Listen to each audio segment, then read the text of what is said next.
It gives me a great deal of pleasure to introduce the sponsor of the Senate legislation, someone who's worked on this initiative. We've had numerous discussions.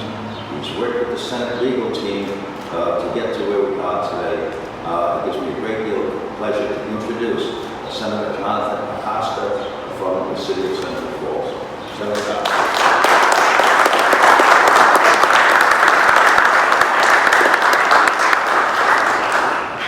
Mr. President, I don't think I'd be making the most astute or surprising observation if I open by saying that there is a strained, broken relationship between law enforcement and many communities around the country and even in our own state.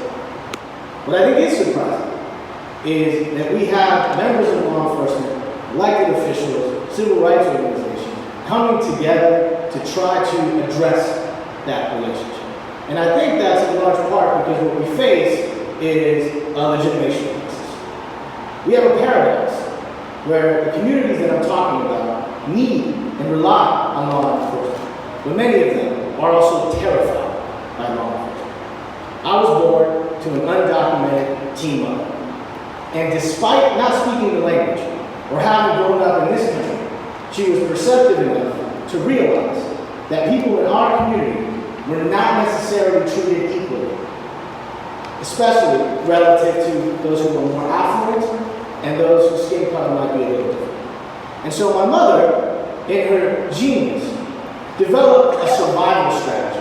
There were two principles or rules that I have to live by. The first was, no matter what happens, if a figure of authority says you did something wrong, you did something wrong.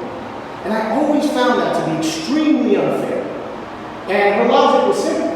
This is how the world will treat you. This is how this society works. So you either accept it and learn to navigate that now as a child, or you will be surprised when you get older. The second rule, slightly more scary, especially as a kid, was a prohibition on all guns. No water guns, no Nerf guns, no toy guns.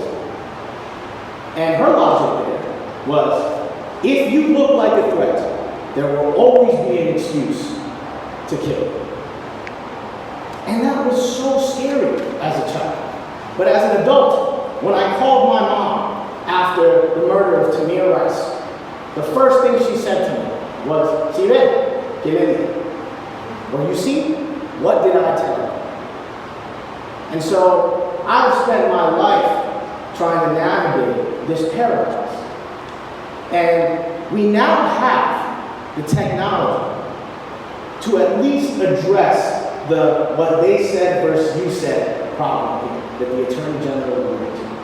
This is just a tool. It's a very, very, very small step. We still have to do the work. Members of law enforcement, members of the community, elected officials, still have to do the work to repair this relationship, to undo this paradigm. But at least we're willing to acknowledge it and start taking that step together. And there's going to be some things that we see on video that we're not necessarily proud of, on the community side and on the law enforcement side. And there's going to be a lot of uncomfortable conversations that we have to have. But in the end, we'll be moving forward, because if there's something that we have to recognize after watching person after person die, or person after person be mistreated, even in our own state, like Rashad Moore, or the report that we're still trying to navigate now about Dominique Silva. We cannot do nothing. And this is something. And it's something that we're doing together. And I'm proud to be standing here with all the people that are at the table. And I hope that we can move this work forward. So thank you to everybody who's here. Thank you to the members of our